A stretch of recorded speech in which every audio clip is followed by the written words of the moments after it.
अल्हम्दुलिल्लाहि रब्बिल आलमीन वस्सलातु वस्सलामु अला सय्यिदिल अंबिया'i वल मुरसलीन अम्मा बअद फ़अऊज़ु बिल्लाहि मिनश शैतानिर रजीम बिस्मिल्लाहिर रहमानिर रहीम।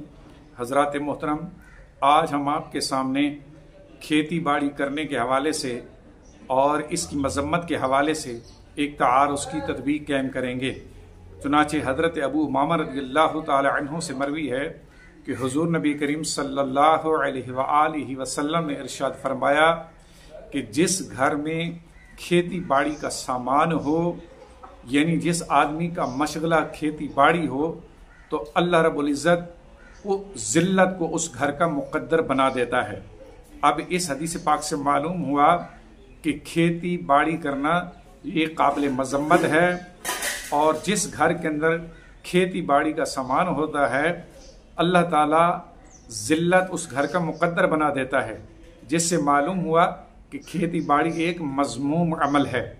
जबकि इसके बरक्स दूसरी अहादीस मुबारका से ये बात साबित है कि सहाबा किराम अलैहिम रिदवान ने खेती बाड़ियाँ भी की, उन्होंने बड़े बड़े बागात भी काश्त किए और खेती बाड़ी किराए पर भी हासिल की, और इसी तरह अपनी ज़मीनों को भी खेती बाड़ी के लिए दूसरों को किराए पर दिया और खेती बाड़ी के लिए उन्होंने मुजारे भी रखे।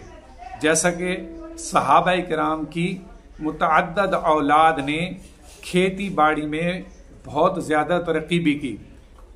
अब इन अहादीस से खेती बाड़ी का सबूत सामने वाज़े तौर पर बयान हो रहा है, जबकि इसके बरक्स पहली हदीस में हुज़ूर नबी करीम सल्लल्लाहु अलैहि वसल्लम ने खेती बाड़ी की मज़म्मत फरमाई। दोनों हदीसों के दरमियान बज़ाहिर तारुज़ मालूम होता है। अब इस तारुज़ के दरमियान तत्बीक इस तरह कायम होगी कि याद रखें, खेती बाड़ी करना अज़रूए शरअ जायज़ भी है। सहाबा किराम ने खेती बाड़ियाँ भी की और खेती बाड़ी को, अपनी ज़मीनों को खेती बाड़ी के लिए बतौर किराया भी दिया और मुजारत पर भी खेती बाड़ी का काम किया, जिससे मालूम हुआ कि खेती बाड़ी करना अज़रूए शरअ जायज़ और मुस्तहसन है।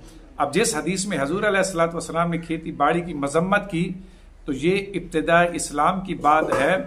उसकी वजह यह थी कि चूँकि हुजूर नबी करीम सल्लल्लाहु अलैहि वसल्लम की मदनी ज़िंदगी ये जिहाद और जंगों से मुरक्कब है, तो अब उस वक्त चूँकि मुसलमानों को जिहाद और जंगों की सख्त ज़रूरत होती थी, अब अगर लोग खेती बाड़ी में मसरूफ़ हो जाएं या बागात की देखभाल में मसरूफ़ हो जाएं, तो ऐसी सूरत में जिहाद और जंग में नुकसान का अंदेशा हो सकता था।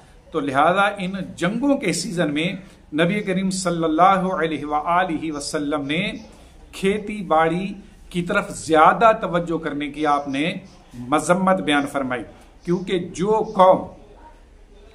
भी कौम जब वो अपनी फौजी ताकत और अस्करी ताकत को खो देती है तो ज़िल्लत और रुसवाई उसका मुक़द्दर बन जाती है।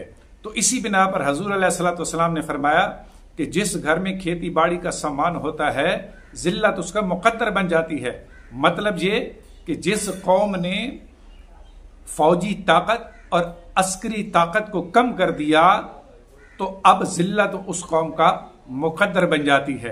तो लिहाजा ये मज़म्मत जो थी ये एक मखसूस हालात की बुनियाद पर थी। बसूरत दीगर खेती बाड़ी करने में कोई हर्ज नहीं है। अब अगर इस तत्वीक को तस्लीम कर लिया जाए तो अहादीस के दरमियान तारुज़ भी ख़त्म हो जाएगा और इस हल के बाद इख्तिलाफ भी ख़त्म हो जाएगा।